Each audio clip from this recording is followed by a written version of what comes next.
5장 1절에서 8절까지의 말씀, 저와 여러분 한 절씩 교독하시다가 마지막 8절은 다 같이 한 목소리로 읽겠습니다.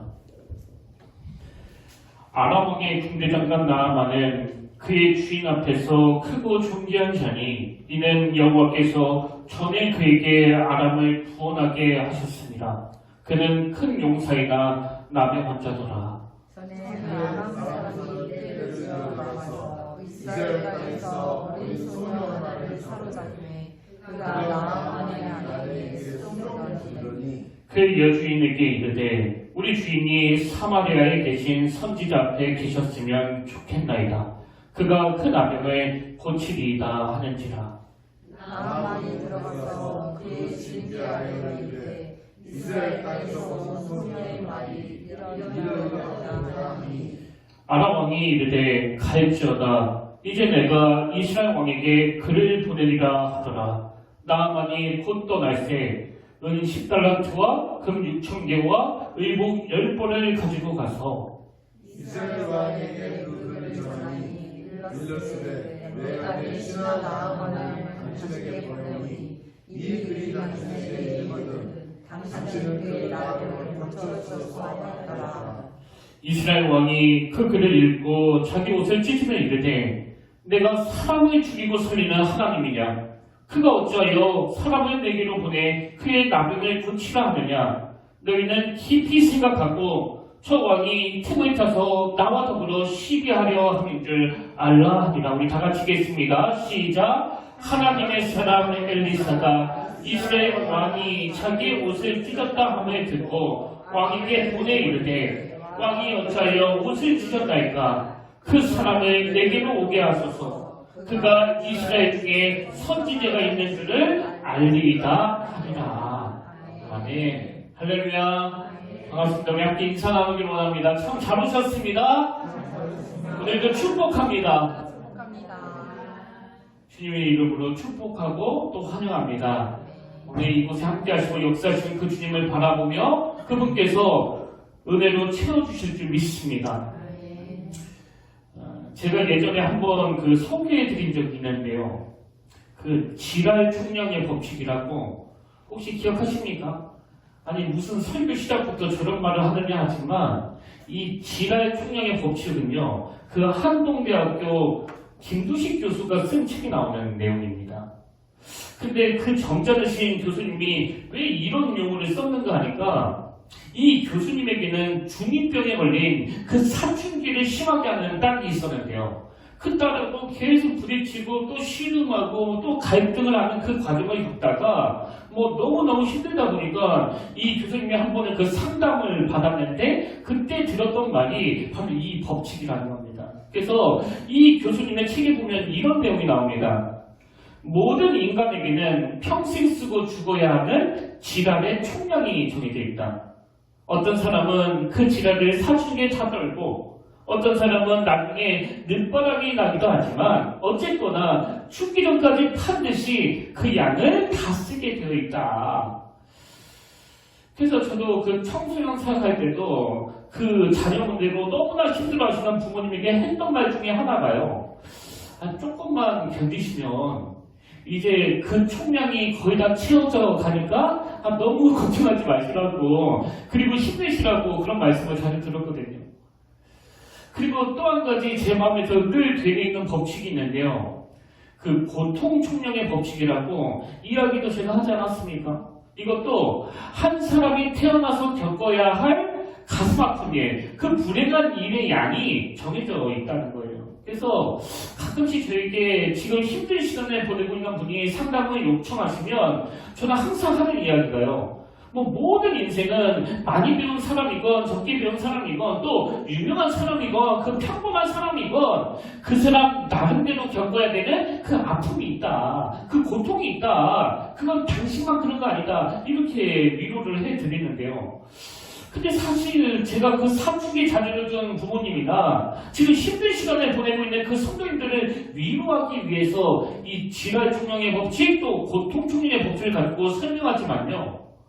어떨 때 보면 저 스스로도 이게 맞는 말 같기도 하고 또 틀린 말 같기도 하고 그렇게 좀 헷갈릴 때가 있습니다. 왜냐하면 제 주변에 봐도 그 지랄 총량의 법칙이 이게 잘 안 맞는 것 같아요. 어떤 사람은 태어나서 죽을 때까지 이분은 벌써 그 양이 다 채워진 것 같은데도 끝까지 그렇게 악하게 사시는 분도 있고요.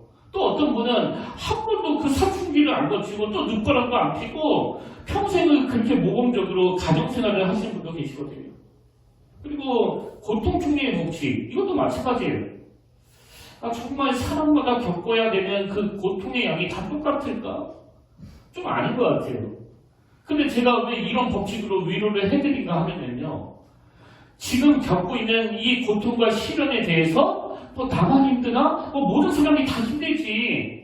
그리고 언젠가는 이 고통도 반드시 끝이 있을 거야. 나는 지금 내 몫의 어려움을 잘 감당할 수 있을 거야. 그렇게 믿음으로 받고 수용할 때 그 인생에 굉장히 큰 도움이 되더라. 이건 직접 제가 경험한 거예요.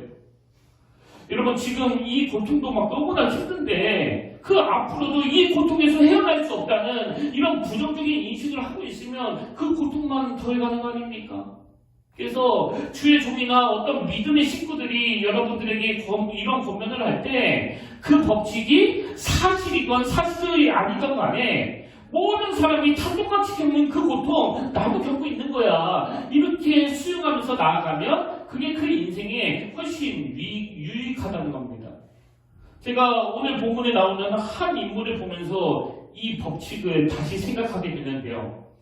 자, 그 인물을 본격적으로 살펴보기 전에 먼저 오늘 본문의 배경이 어떻게 되는가 하면 열왕기하 5장 1절입니다.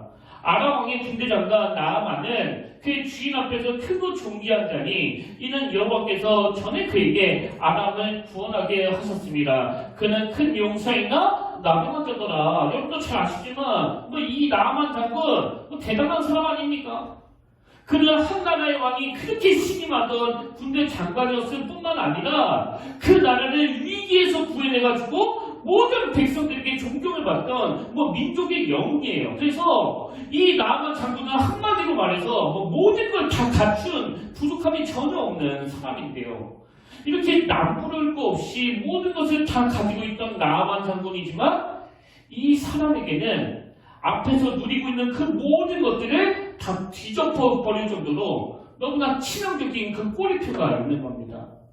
그 꼬리표가 5장 1절 끝부분에 나오는데요. 자, 다시 한번 보십시오. 아람 왕의 군대 장관 나아만은 그의 주인 앞에서 크고 존귀한 자니 이는 여호와께서 전에 그에게 아람을 구원하게 하셨습니다. 그는 큰 용사이나 꼬리표 나병원 자더라. 지금 우리말 성경에는 생략되어 있지만 히브리어로 보면 여기에 그러나라는 그 접속사가 있거든요. 그래서 이걸 원어 그대로 직역하면 이렇습니다. 그는 큰 용사였지만 그러나 그는 나병한 자더라. 여러분 사실 인생에 이 1절 끝에 나오는 이 그러나가 없었더라면 얼마나 좋았겠냐고요. 이 그러나만 없었다면 나만 장군은 완벽한 인생 아닙니까? 근데 여러분 제가 아까 서두에서 그 고통총량의 법칙이라는 용어를 말씀드렸듯이 나아만 장군처럼 모든 인생에게는요 이 그러나라는 꼬리표가 다 붙어있는 거예요. 그 고통이 얼마나 크냐 얼마나 작냐 그 차이만 있을 뿐이지 여러분 지금 이렇게 점잖게 양복으로 가리고 있지만 또 목사라는 타이틀로 감추고 살아가지만 우리 모두에게는 예외 없이 이 그러나가 있습니다. 그래서 저는 성경에 나오는 수많은 인물들 중에서 이 나아만 장군이 우리 현대인들과 가장 많이 닮아있다고 생각하는데요. 그러다 보니까 간혹 가다가 뉴스에서 엄청난 인기를 누리던 어느 연예인이 갑자기 자살했다는 소식이 들려질 때마다 저는 항상 이 나아만 장군이 생각나요. 겉보기에는 화려한 조명 아래 갑옷과 투구를 쓰고 있었지만 저 사람 안에는 누구에게도 말하지 못하는 참 괴로운 문제가 있었나 보다. 그런 의미에서 오늘 여러분에게 있는 꼬리피는 게 여러분을 힘들게 하는 그러나는 뭡니까? 혹시 이 자리에 나는 그러나라는 꼬리표 없는데요? 내 인생은 지금까지 시중일관 너무나 행복했는데요? 혹시 그런 분 계세요? 조금만 기다리세요. 곧 생길 거예요. 피해갈 수 없습니다. 아니 지금 제가 저주하자는 게 아니고요. 그 팩트를 말씀드리는 거예요. 모든 인생에게는 이 그러나라는 치명적인 꼬리표가 따라붙는다는 거. 그래서 지금 갑옷으로 또 투구로 가리고 있어서 그 백성들은 잘 모르지만 나만 장군은 본인만 알고 있는 이 나병이라는 가슴 아픈 문제 때문에, 그리고 이게 또 점점 드러날 수밖에 없는 그 피부병이다 보니까 이게 나만 장군으로 하여금 더 괴로움을 주었다고 저는 생각하거든요.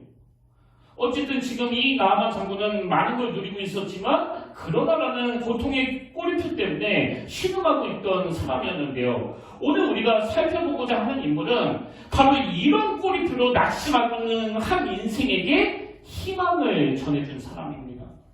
그 사람이 열왕기하 5장 2절에 나오는데요. 자 보십시오. 전에 아람 사람이 떼를 지어 나가서 이스라엘 땅에서 어린 소년을 잡음에 그가 나만의 아내에게 수종들더니, 여러분 여기 나와 있는 어린 소년은요, 그야말로 존재감이라고는 하나도 없는 인생이에요. 오죽하면 제 이름도 없잖아요. 그래서 목사님들도 이 소년을 가지고 설교한 건 제가 본 적이 없는데요. 제가 이번에 처음으로 이 어린 소년에 대해서 묵상하고 여러 자료를 뒤져보니까, 여러분 이 소년도요, 아까 제가 말씀드렸던 고통 총량의 법칙으로 위로를 많이 해줘야 되는 그런 인생이더라고요. 제가 오늘 자료를 보니까 여기 나와 있는 전에 아람 사람이 떼를 지어 나가서 이스라엘 땅에서 어린 소녀를 하나를 사로잡음에 이걸 가지고 풀이한 글을 봤는데, 여러분 지금 떼를 지어 와가지고 그 어린 소녀를 잡아가는 이 상황은요, 무슨 전쟁 중에 일어난 상황이 아니고 갑자기 쳐들어와가지고 노략질해서 포로로 잡아온 걸 표현하는 거라는 겁니다. 그러니까 이 어린 소녀 입장에서는 평화롭게 잘 살고 있었는데 어느 날 갑자기 그 악한 것들이 때로 불려와가지고는 자기 가족을 쑥대밭 만들고 또 자기까지 잡아다가 그 노예로 삼았다는 거예요. 근데 여러분도 오늘 본문은 다 읽으셨지만 지금 이 어린 소녀가 하인으로 일하고 있는 그 집이 누구의 집이에요? 나만 장군의 집이에요. 그럼 이 소녀 입장에서 나만 장군은 누구예요? 자기 인생을 망가뜨린 악한 것들의 수배예요. 자기 인생을 망가뜨린 악한 것들의 두목입니다. 이 소녀의 괴로움이 좀 느껴지지 않습니까? 그래서 내 나라와 내 가정을 공격한 그 원수의 집에서 나만 장군의 아내의 시종을 들며 하루하루 그 고통 속에서 살아갈 수밖에 없는 그 초라한 인생인데요. 이 소녀가 그 집에 하인으로 있으면서 어떤 일을 하느냐? 3절을 보십시오. 그의 여주인에게 이르되 우리 주인이 사마리아에 계신 선지자 앞에 계셨으면 좋겠나이다. 그가 그 나병을 고치리이다 하는지라. 지금 이 소녀가 뭐라고 해요? 원수의 수비라고 하는 나만 장군에게 그 나병을 고칠 수 있는, 그 고통의 꼬리표를 뗄 수 있는 그 대안을 가르쳐주고 있는 거예요. 그래서 이 어린 소녀의 말 한마디로 인해 가지고 결국 이 나만 장군이 완전히 새로운 인생을 살게 되는 거 아닙니까? 근데 제가 지금 그 원수에게 대안을 제시하는 이 소녀를 묵상하다가 예전에 읽었던 문구 하나가 생각나는데요. 아마 다 기억하실 거예요. 용서란 제비꽃이 자기를 밟아먹는 군합발에 남기는 향기이다. 지금 제비꽃이 어디에 자기의 향기를 남긴다고요? 자기를 짓밟은 군합발이에요. 마찬가지로 지금 어린 소녀가 자기 가족을 짓밟은 그 원수에게 용서라는 상상할 수 없는 그 긍휼을 베풀고 있는 겁니다. 그럼 이 소녀는 어떻게 그 원수 나아만 장군에게 이런 긍휼을 베풀 수 있었을까요? 그 내면의 상처가 치유됐기 때문 아닙니까? 그 원수에 대하여 용서가 이루어졌기 때문 아니냐고요. 그래서 여러분 용서는요, 사실 그 상대방을 위한 게 아니에요. 용서는 내 행복을 위해서 하는 겁니다. 예수를 믿거나 예수를 안 믿거나 내 행복을 유지하려면 반드시 해야 되는 게 바로 이 용서예요. 그런 의미에서 저는 오늘 이 소녀가 보여주는 너무나 아름다운 모습을 묵상하다가 이 소녀에게 그 별명 하나를 지어줬는데요. 그 별명이 뭐냐? 내비게이션 소녀. 근데 제가 왜 이 소녀에게 이런 별명을 지어줬냐 하면요. 아까도 살펴봤지만 이 어린 소녀는 사실 그 직진했어야 되는 인생이거든요. 그래서 자기 고향에서 부모님의 사랑을 받으며 그렇게 평화롭게 직진해야 되는 인생인데 갑자기 나만 장군을 필두로 해서 그 아람 군대 악한 것들이 몰려와가지고는 자기 인생을 그 자회전으로 틀어버렸습니다. 그래서 지금 그 원수의 나라 그것도 부목의 집에서 종살이를 하고 있는데 여러분 사실 그 어린 소녀가 이 상황에서 뭘 어떻게 할 수 있겠냐고요.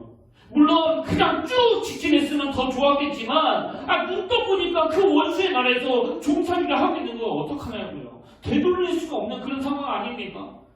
제가 별명을 내비게이션 소녀라고 지은 이유가 바로 여기 있는 거예요. 여러분 내비게이션은요 내가 잘못된 길에 들어서게 됐을 때 그 잘못된 길에서 어떻게 하면 가장 빠르게 그 목적지에 도달할 수 있는가를 알려주는 게 그 내비게이션 아닙니까? 마찬가지로 지금 포로로 끌려와가지고 하루하루를 그 고통 속에서 살 수밖에 없는 이 상황에서 이 소녀는 자기 인생을 보호하기 위한 최선의 방법으로 그 원수를 용서해버리는 거예요. 왜? 그래야 내가 겪고 있는 그 고통으로부터 벗어날 수 있기 때문에. 물론 그 악한 것들을 안 만났으면 좋았겠고 만났다 하더라도 노예로 끌려가지 않았으면 더 좋았겠지만 이미 이렇게 되어버렸는데 어떡하겠냐고요.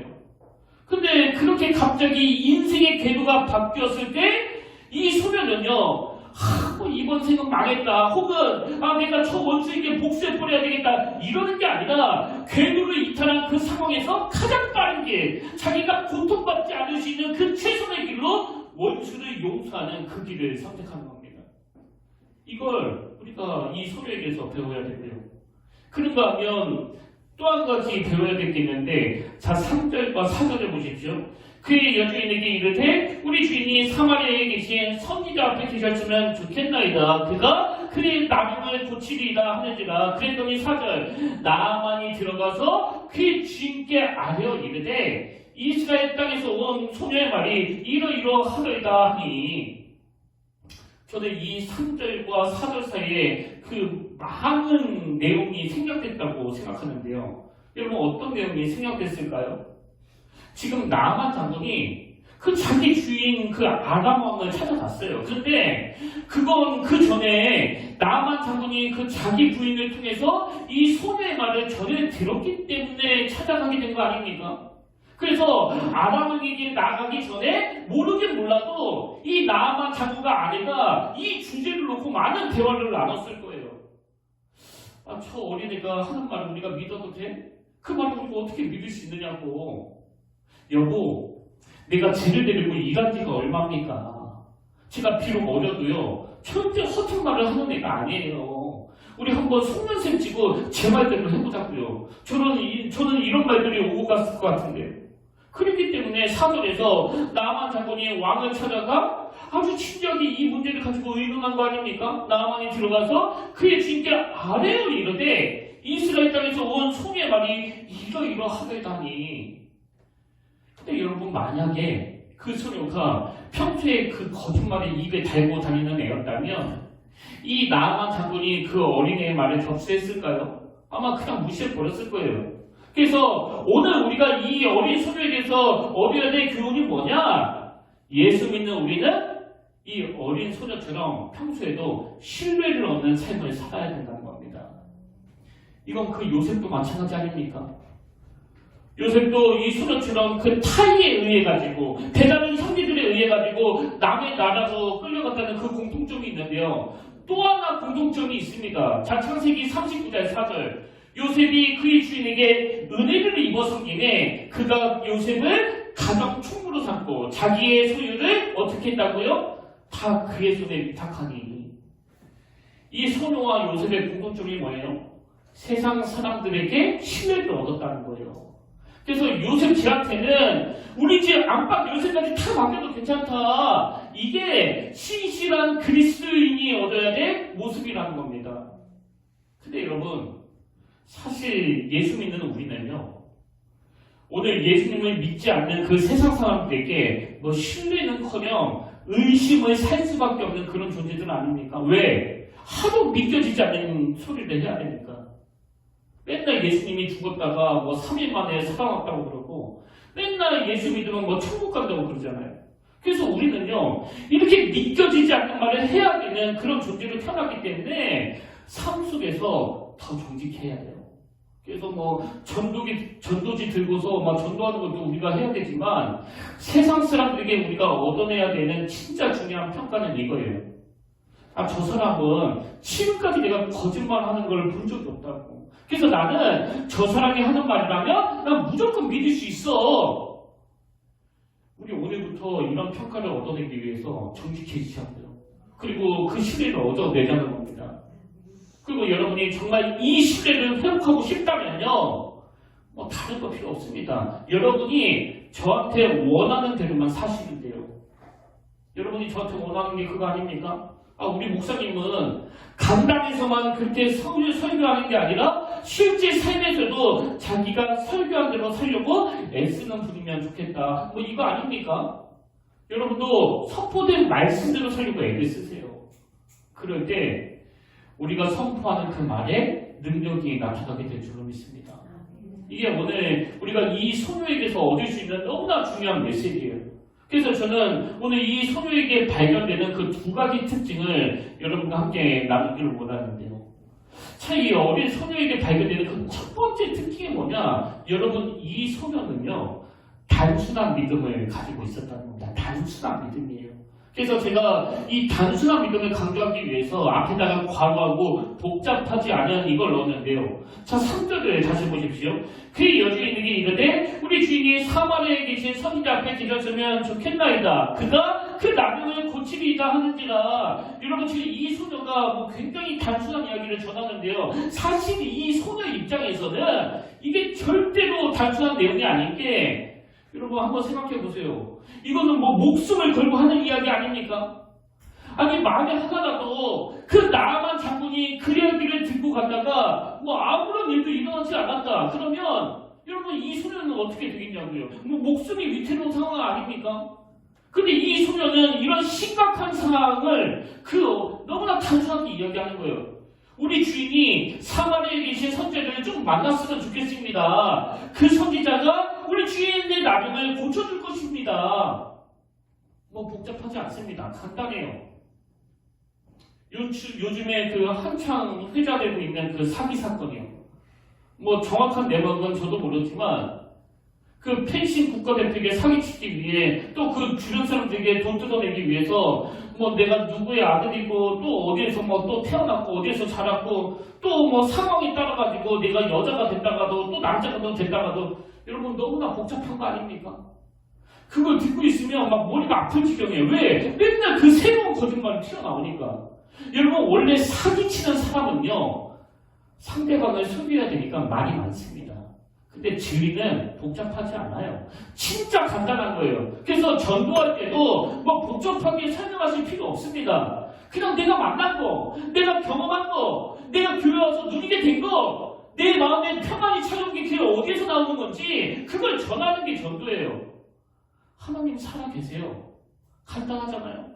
그 원숭이가 진화돼서 만들어진 게 아니고 하나님이 의도를 가지고 당신을 만드셨습니다. 그런데 인간의 범죄함으로 말미암아, 인간의 교만으로 말미암아 그 하나님과의 관계가 어긋나 버렸어요. 그래서 오늘도 주님께서는 저와 여러분에게 그 하나님의 은혜를 누리게 하시려고 예수 그리스도를 통하여 십자가를 각인시켜 주시는 거 아닙니까? 굉장히 간단한 거예요.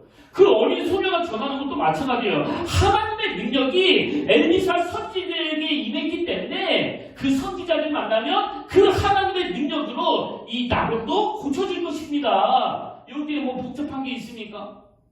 근데 여기에 반해가지고 6절에 나오는 이스라엘 왕을 보십시오. 아람 왕이 이스라엘 왕에게 이런 편지를 보냅니다. 이스라엘 왕에게 그 글을 전하니 일렀으되 내가 내 신하 나아만을 당신에게 보내오니 이 글이 당신에게 이르거든 당신 당신은 그의 나병을 고쳐주소서 하였더라. 이제 아람 왕이 그 나아만 장군의 말을 전해 듣고 이스라엘 왕에게 엘리사 선지자를 통해서 이 나병을 고쳐달라는 그런 편지를 전했는데요. 이 이스라엘 왕의 반응을 한번 보세요. 막 머리가 터질 것 같아요. 7절. 이스라엘 왕이 그 글을 읽고 자기 옷을 찢으며 이르되 내가 사람을 죽이고 살리는 하나님이냐? 그가 어찌하여 사람을 내게로 보내 그의 나병을 고치라 하느냐? 너희는 깊이 생각하고 저 왕이 틈을 타서 나와 더불어 시비하려 함인 줄 알라 하니라. 여러분 지금 이게 그 뜬금없는 이야기 아닙니까? 아니 누가 자기한테 뭐 고쳐달라고 했냐고요. 그럼 이 이스라엘 왕은 왜 이런 반응을 보였느냐? 엘리사 선지자에게 임한 그 하나님의 능력을 안 믿었기 때문이에요. 그 어린 소녀가 가지고 있는 이 단순한 믿음이 없었기 때문입니다. 여러분 단순한 믿음이 없으면요 인생이 자꾸만 그 복잡해지는 거예요. 그리고 그 단순한 믿음이 없기 때문에 7절에서 이스라엘 왕이 뭐라고 이야기합니까? 너희는 깊이 생각하고 무슨 꿍꿍이 소리가 있다는 거 아닙니까? 아무 의도도 없는데 막 의심하고 있는 거 아닙니까? 그런 의미에서 여러분 잘 들으세요. 이 믿음이 정립이 안 되면요 뭐 깊이 생각하지 마세요. 왜? 생각을 깊이 하면 할수록 계속 의심하게 되고 그 혼미에 빠지게 되거든요. 제가 평택교회에서 목회하는 지난 5년 내내 하나님 앞에서 몸부림쳤던 게 바로 이거예요. 처음에 이 교회 현실을 보니까 계속 제 마음이 무너지게 되는 겁니다. 계속 마음이 흔들리게 되는 거예요. 그래서 이게 뭐 제 힘으로 될 일이 아니기 때문에 여기 단상에 서서 제가 선포한 게 그거 아닙니까? 아니, 여러분 우리가 한번 살아계신 하나님의 능력을 좀 만져보고 한번 다윗처럼 그 믿음의 실험을 내딛기를 원합니다. 근데 여러분 제가 그런 선포를 하게 된 건요 바로 오늘 본문에 나오는 이 소녀와 같은 믿음을 견지하기 위해서예요. 견지하기 위해서. 이 소녀가 가진 믿음이 뭐예요? 하나님은 내 생각을 뛰어넘어 일하시는 분이라는 거. 그리고 하나님은 오늘도 살아계셔서 이 교회를 위하여 일하고 계신다는 거. 여러분 제가 만약에 인간적으로 막 계속 복잡하게 생각하면서 이제 앞으로 막 어떻게 되는 거야? 뭐 알바라도 뛰어야 되는 건가? 아니면 큰 교회 목사님들을 막 찾아다니면서 뭐 후원해달라고 요청해야 되는 건가? 그랬다면 아마 우리 평택교회는요 이 왕처럼 대혼란에 빠졌을 거예요.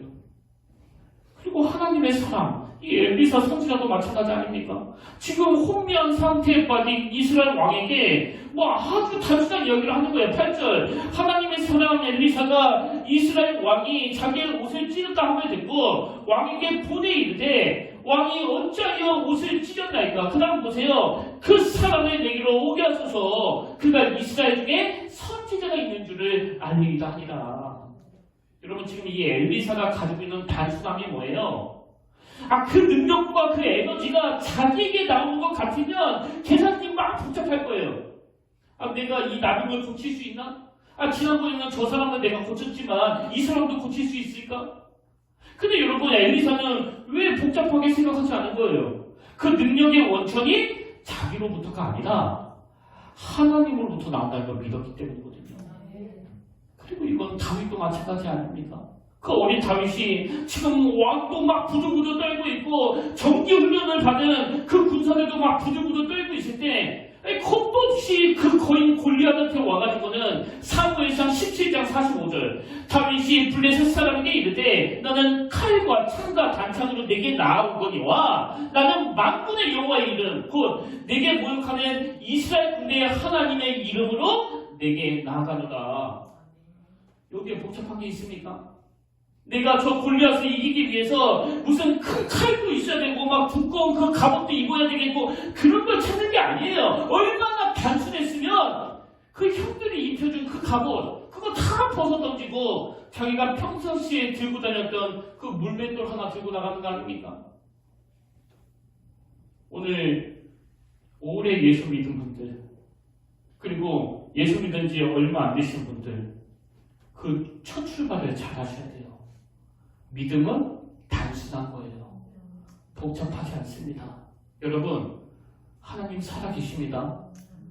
그 살아계신 하나님이 오늘 우리가 드리는 이 예배를 받으십니다.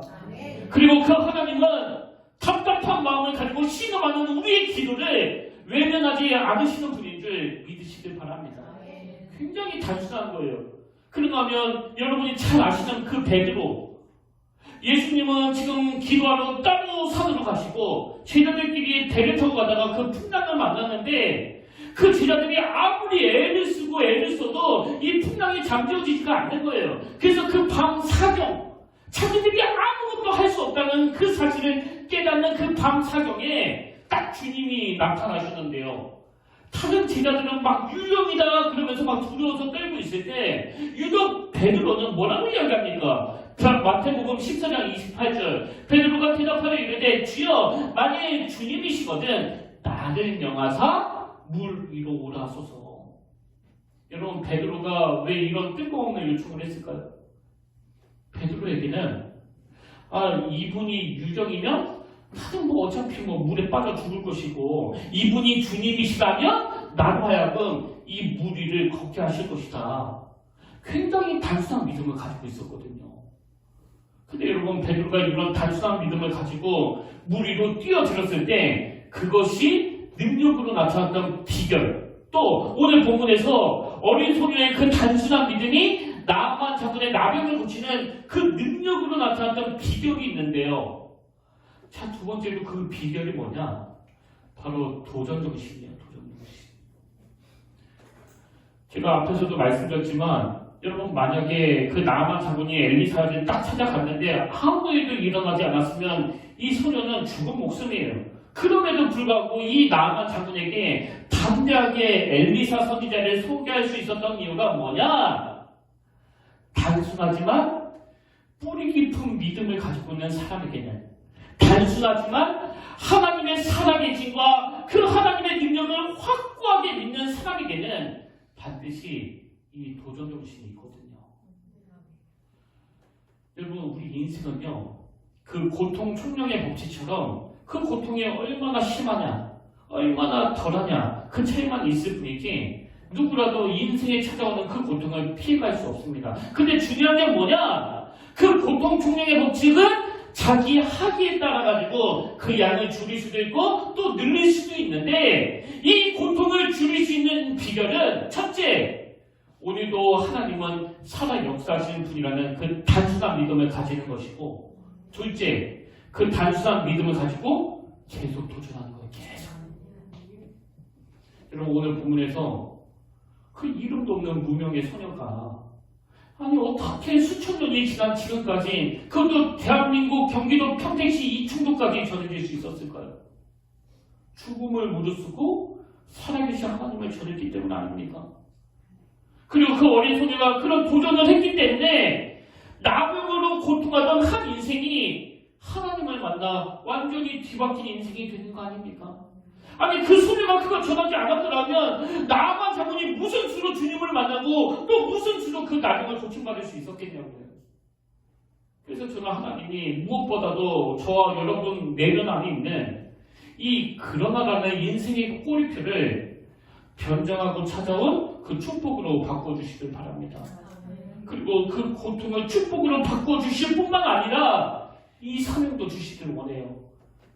오늘 제2의, 제3의 나아만 장군이 너무나 많은 이 시대에 그 어린 소녀처럼 오늘도 살아 역사하시는 그 하나님을 전해 저주처럼 붙어있는 그 인생의 그러나를 떼주는 그런 아름다운 역할을 하는 믿음의 성도님들 되시길 바랍니다.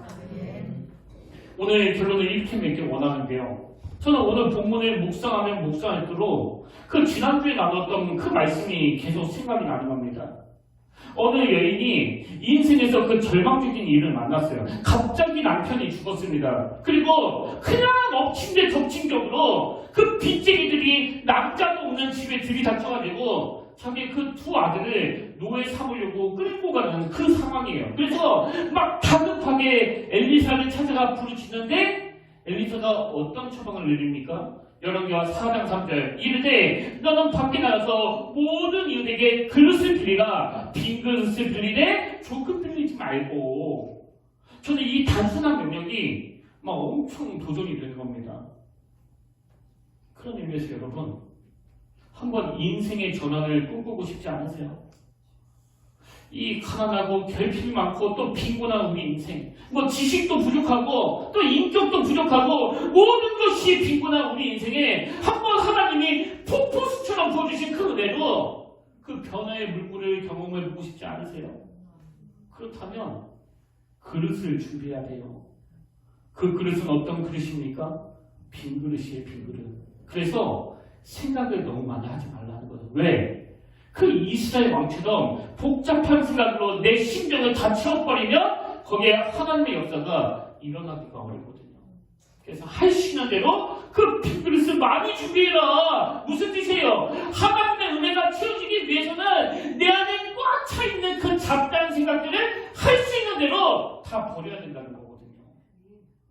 그래서 저는 지난주에 나눴던 이 말씀이요. 시편 81편 10절. 나는 너를 애굽 땅에서 인도하는 여호와 내 하나님이니 내 입을 크게 열라. 내가 채우리라. 여러분, 채우는 거는 하나님이 하시지만 입은 우리가 벌려야 돼요. 채워주시는 분은 하나님이시지만 그 그릇은 우리가 준비해야 합니다. 여러분, 만약에 엘리사가 그 그릇을 준비하라고 여인에게 명령했을 때 이 여인이 그냥 집에 들어 앉아가지고 왜 그릇을 가지고 오라고 하지? 아니, 그릇을 비비는 거하고 그 부하를 살리는 거하고 무슨 상관이야? 이러고 아무런 도전도 안 했다면 뭐 아무런 일도 안 일어나는 거 아닙니까? 여러분, 이게 코미디 같죠? 이게 지금 예수 믿는다고 하는, 이게 지금 크리스찬이라고 하는 대부분 성도님들의 모습이에요. 우리 좀 단순하게 한번 수정해보자고요. 단순하게. 그래서 오늘부터 좋아요, 여러분이 너무나 계산 많이 하지 말고 잔머리 굴리지 말고 그 이스라엘 왕처럼 막 지게 시작해서 두려워 떨지 말고 물 위에 걸었던 그 베드로처럼 그 원수 같은 나만 장군에게 엘리사를 소개해준 그 어린 소녀처럼 그리고 물맷돌로 골리앗을 물리셨던 그 다윗처럼 살아있는 역사하신 하나님, 지금도 우리와 함께 하신 하나님, 그 하나님을 믿고 한번 도전 정신을 가지고 순종의 발걸음을 내딛는 그 믿음의 그물을 던지는 믿음의 성도님들 되시기를 주님 이름으로 축복합니다. 그래서 저는 오늘 결단 찬양으로 이 찬양 함께 부르기 원하는데요. 그 제목이 주가 일하시네. 주가 일하시네. 여러분도 잘 아시지만 5년 전에 하나님이 오인성 목사님을 통해 저를 뜬금없이 한 번도 와본 적이 없는 여기 평택교회로 부르셨습니다. 그리고 제가 이틀 만에 바로 연락을 받자마자 온 거 아닙니까? 해놓고 생각하는 거예요. 해놓고 내가 그 중고등부만 맡아봤는데 어른 목회를 어떡하지? 이제 예배 순서를 혼자서 막 다 해야 되는데 나 찬양도 잘 못하는데 박자도 잘 못 치는데 내가 이거 잘 할 수 있을까? 여기에 온 다음에 생각했거든요. 근데 그런 고민으로 시작한 제 목회 여정이었지만 지금까지 아무런 문제 없었습니다. 왜? 하나님이 저를 대신해서 일하고 계셨거든요. 좀 단순하게 사시길 바래요. 그리고 그 단순한 믿음을 통해서 일하시는 하나님을 꼭 만나시길 바랍니다. 오늘 말씀을 기억하시면서 또 가사를 묵상하시면서 이 찬양 함께 하나님께 올려드리기를 원합니다.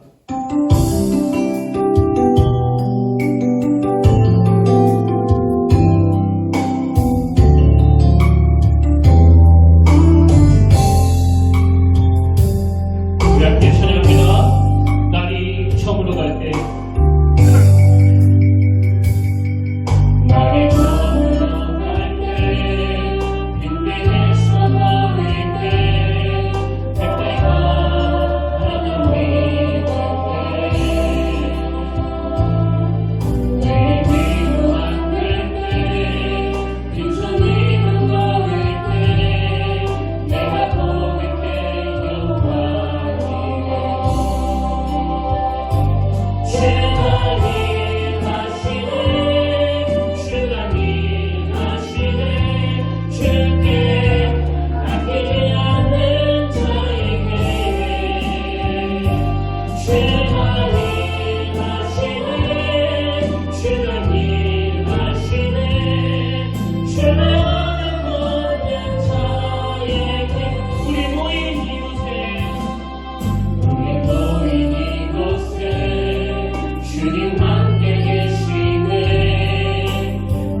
시간에 되돌아보면 참으로 살아계신 하나님께서 우리 가운데 역사하여 주셨기 때문에 종이 그리고 오늘 예배하는 우리 성도님들이 그래도 수렁에 빠지지 않고 이 자리까지 오게 된 줄로 믿습니다. 아버지, 때때로 우리가 잘못된 길로 접어들었다 하더라도 하나님은 나와 함께 하신다는 이 단순한 진리를 가지고 그 자리에서조차도 내가 어떻게 하는 게 하나님께 영광이 되는지, 내가 어떻게 하는 게 내 인생에 들여닥친 그 불행을 막을 수 있는지를 생각하며 가장 빠르게 그 목적지를 도달할 수 있는 그 길을 선택하도록 성령님 우리 인생의 가이드가 되어 주시옵소서. 그리고 무엇보다도 오늘 우리 인생에 있는 그 불행의 꼬리표가 다 해결되기를 원합니다. 그러기 위하여 베드로처럼 또 다윗처럼 그리고 또 수많은 믿음의 인물들처럼 우리가 먼저 그 살아계신 하나님의 경험함으로 말미암아 그 꼬리표가 변정하고 찾아온 축복으로 변화되는 그 기적을 맛보게 하시고 그 어린 소녀처럼 나도 오늘 누군가의 꼬리표를 떼어주기 위하여 하나님의 그 단순한 명령 앞에 신정의 발걸음을 내딛겠다는 그 결단이 우리 내면에서 일어나도록 주님 일하여 주시옵소서. 오늘도 내가 빈들에서 걸을 때 나 홀로 내버려 두지 아니하시고 내 손을 잡아 일으켜 주시는 하나님께 내 모든 걱정과 염려를 의탁해 드려오며 우리를 죽기까지 사랑하신 예수님 이름으로 간절히 기도드립니다. 아멘.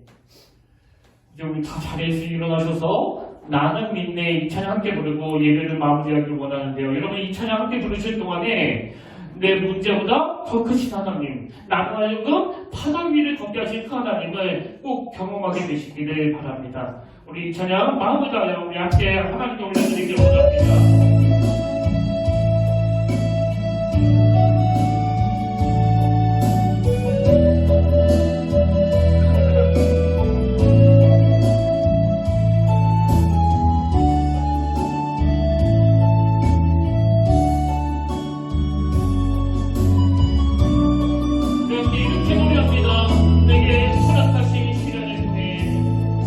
내게 허락하신 시간을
보라, 그가 너희 앞에 가시며 너와 함께하사 너를 떠나지 아니하시며 버리지 아니하시리니 너는 두려워하지 말라, 놀라지 말라. 살아계신 하나님 아버지, 오늘도 어느 길이 진리의 길인지 몰라 방황하는 우리들을 불러주시고 너무나 단순하면서도 너무나 선명한 그 주님의 마음을 느끼게 하심에 감사드립니다. 아버지, 오늘 모든 인생은 그 들이닥치는 불행을 피해갈 수는 없지만 그 불행의 강도는 내가 조절할 수 있다면 어떤 상황에서도 내가 놀랍고 위대한 그 하나님의 사랑을 놓치지 않기를 원합니다. 그 어린 소녀처럼 원수 같은 사람이라 할지라도 아버지 그분한 마음으로 용서하게 하시고 내 입술에서 그 복음의 능력이 나타나도록 하나님 앞에서나 사람들 앞에서나 인정받고 신뢰받는 자녀가 되도록 인도하여 주시옵소서. 그래서 이번 한 주간 동안 하나님 폭포수같이 부어주실 그 은혜를 사모하며 기쁨으로 달려가는 믿음의 도전을 던지는 그런 은혜로운 한 주간이 되도록 인도하여 주시옵소서. 이제는 우리 주 그리스도 예수의 은혜와 하나님 아버지의 다없는 사랑과 성령님의 감동, 감화, 위로, 교통, 충만하심의 역사가 오늘 단순한 믿음을 가지고 우리 앞서 행하시는 그 하나님의 인도하심을 따라 두려움 없이 달려가기로 다짐하며 예배하는 모든 주의 자녀들 머리 위에 지금부터 영원토록 함께 하시기를 간절히 축원하옵나이다.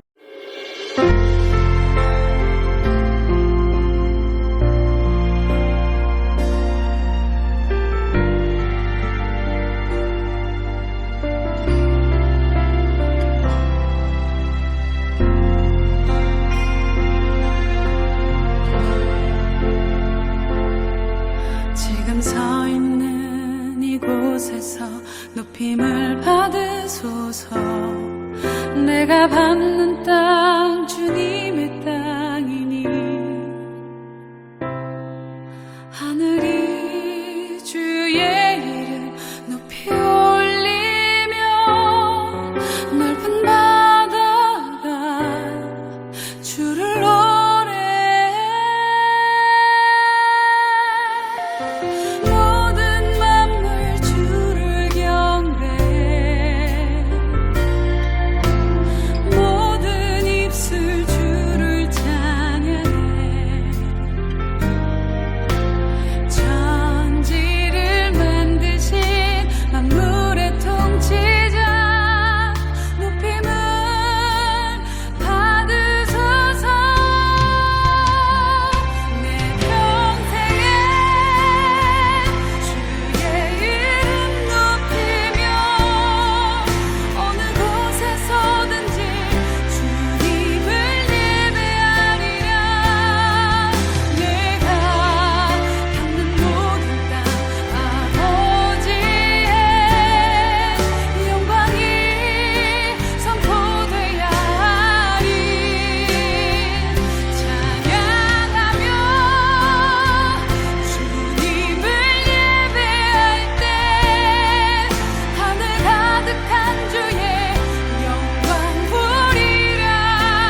뜻